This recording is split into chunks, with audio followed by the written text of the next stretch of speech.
Hey guys, how are you? Welcome back to my channel, The Following Pages. Today's book is Man and His Symbols by Carl Jung. So I'm going to start this video with one of his quotes, which goes like, "The dream is the small hidden door in the deepest and most intimate sanctum of the soul."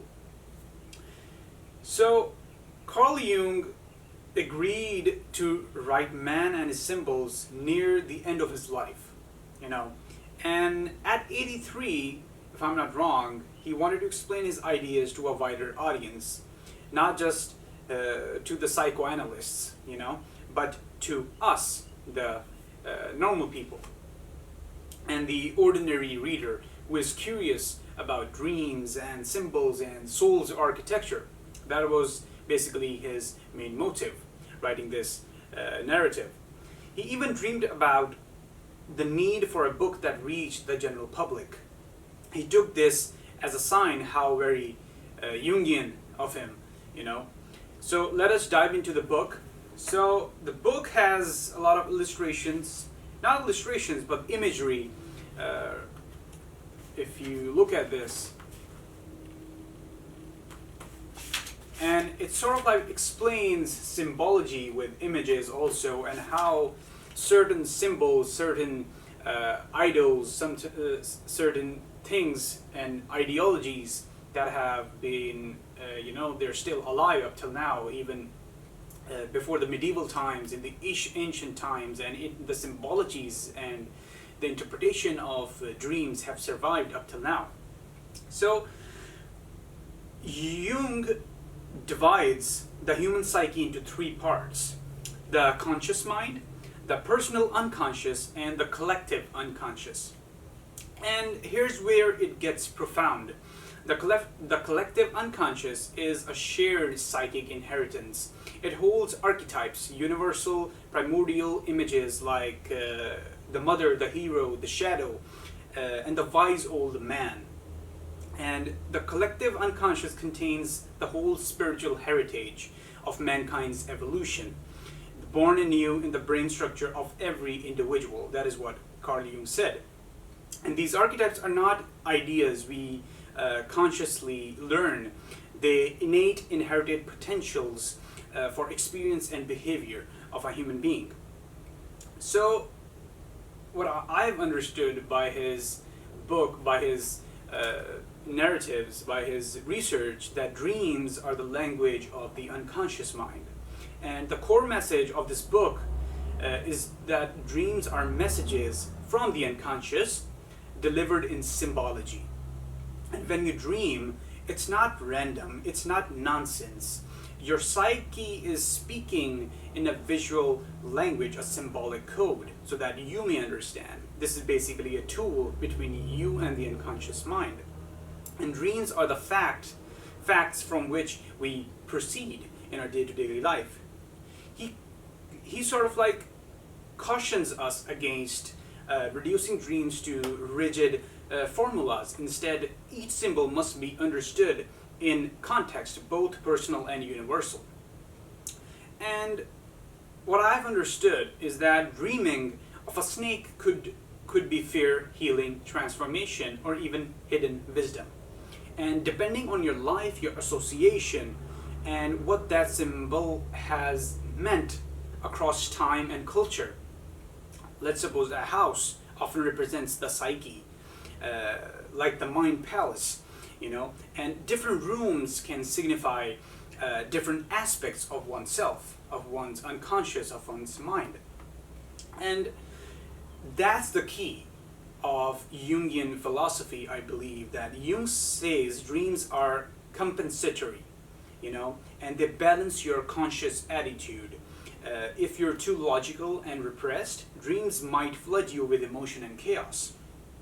And now comes, if you dig deep into the book, it goes with that symbols and archetypes are sort of like a myth within, What he says, that symbols are the language of the soul, and archetypes are the templates of these symbols.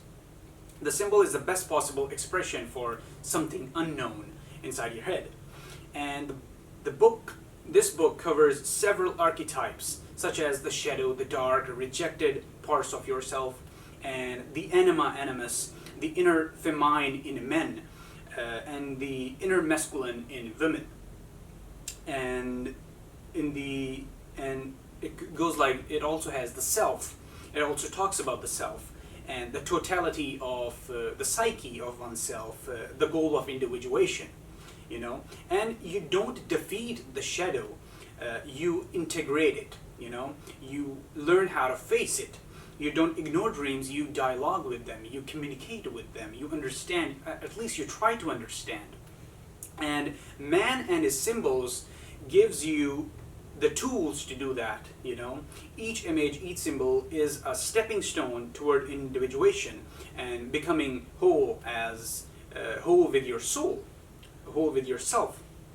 And the structure of the book goes like, the book is divided into sort of like 5 sections, or you can say 5 chapters. It starts with approaching the unconscious, Jung's only chapter, which is basically the foundation of the book of the Jungian philosophy. And then comes the ancient myths and modern man, and which explores the mythic parallels in the modern psyche, the modern world, and how the symbologies have traveled all across the cultures and the traditions and the time itself up till now. And then comes the process of individuation, a deep dive into how symbols guide psychological growth. And then comes symbolism in the visual arts, as art has been an important part of human nature, how we communicate with ourselves and with the other people. So symbolism in the visual arts, it is sort of like a beautiful look at how art channels are archetypes, and then comes symbols in an individual analysis. Shows how symbolic interpretation heals. Each chapter is filled with dream illustrations, imagery, and tradition and culture, ancient art, religious symbols, and modern parallels. It's Jung's ideas brought back to life. I would like to read certain parts from the book itself. So it talks about the 4 distinct cycles in the evolution of the hero myth. And he named them the trickster cycle, the hare cycle, the red horn cycle, and the twin cycle. He correctly perceived the psychology of this evolution when he said it represents our efforts to deal with the problem of growing up, aided by the illusion of an internal fiction. So the trickster cycle corresponds to the earliest and the least developed period of life, as when we're born or we're an infant. It's basically our foundation. And the trickster is a figure whose physical appetites dominate his behaviors. He has the mentality of an infant, lacking any purpose beyond the gratification of his primary needs. He is cruel, cynical, and unfeeling.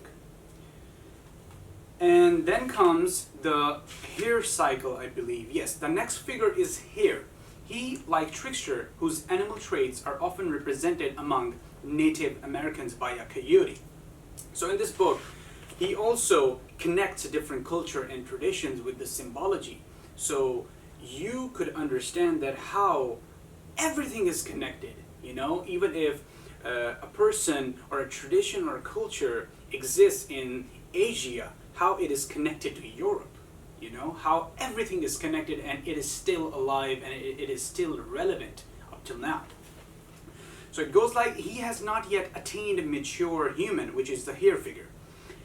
He has not yet attained mature human stature, but all the same he appears as the founder of human culture. And then comes the transformer. The Winnebago believed that in giving them their famous medicine right, he became their savior as well as the culture hero. The myth was so powerful that tells us that members of the peyote rite were reluctant to give up here when Christianity began to penetrate the tribe. He became merged with the figure of Christ, and some of them argued that they had no need of Christ since they already had here. So how the symbologies are basically connected. And I mean, it also gives out an idea that even when right now symbols and traditions, they are scattered, they're shattered now, they're millions and millions now. at some point in time, there was only one philosophy, one ideology, and then it scattered over time. It also has different cultural gods that are connected with each other, like the Roman gods and the Greek gods. It says that the Greek god Hermes, who was called psychopomp, soul guide, had the function of guiding the dead to the underworld above a stone herm, which was placed at crossroads, symbolizing the god's role as a mediator between two worlds. On the side of the herm is a snake twined around a staff. This symbol was carried over to the Roman god Mercury. So how the symbology is connected, you know? And it also talks about Egypt gods, Greek gods, Roman gods. Hermes was known as the abyss-headed god Thoth, and therefore was conceived as the bird form of the transcendent principle. Again, in the Olympian period of Greek mythology, Hermes recovered attributes of the bird life to add to his nature as serpent. Yes, so basically he was of the view that every symbol is connected somehow, one way or the other. It has different imagery of history. See how art is also connected.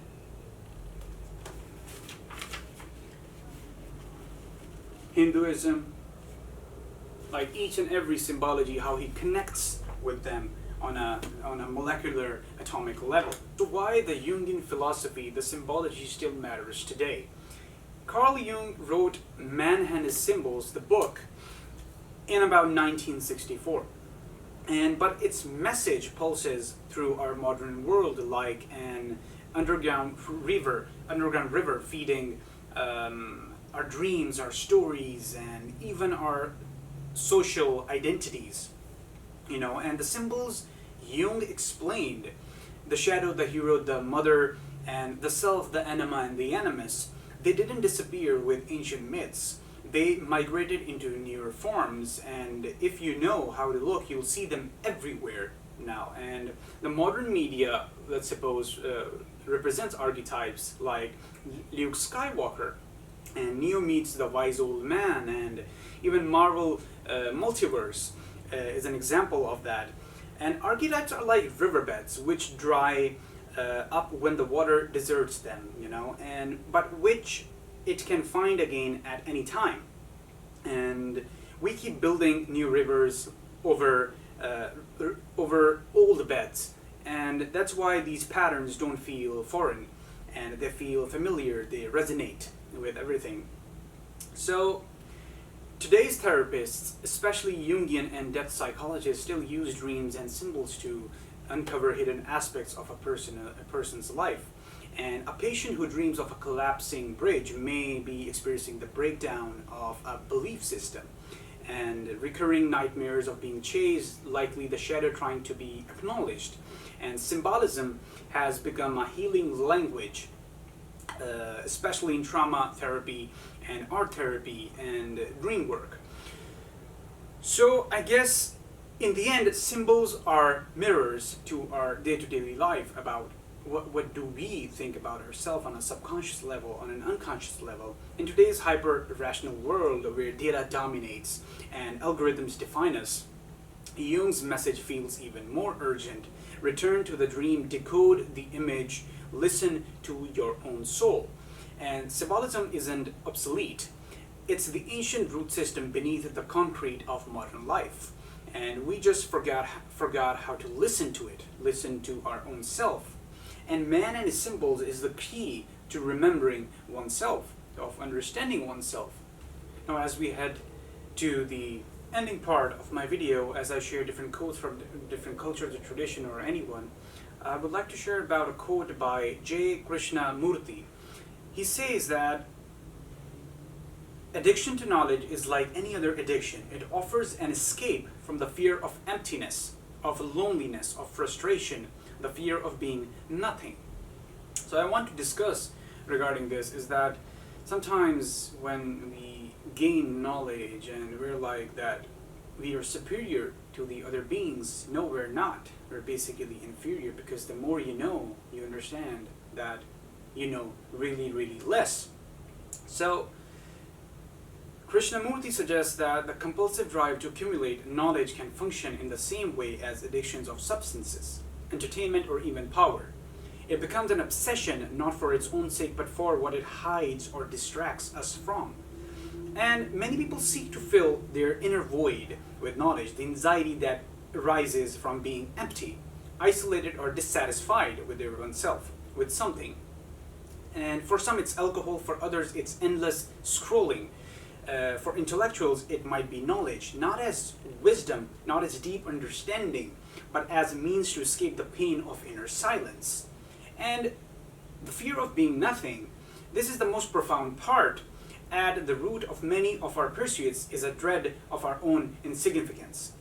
The fear that if all labels, achievements, and identities were stripped away from us, we would be left with nothing, and that nothingness terrifies us, I feel like. So the writer challenges us to see that no external accumulation, no matter how intellectual we are, can fill that void. Real freedom, he suggests, comes from we stop running from our inner emptiness and simply observe it without fear or judgment. So yes, I guess this is it, guys. Hope you guys like the analysis, the video regarding the book and the quote. If there's any other book you would like me to talk about, or any other ideology or philosophy you want me to talk about, please leave that in the comments below, and I guess see you next time. Have a great day, guys.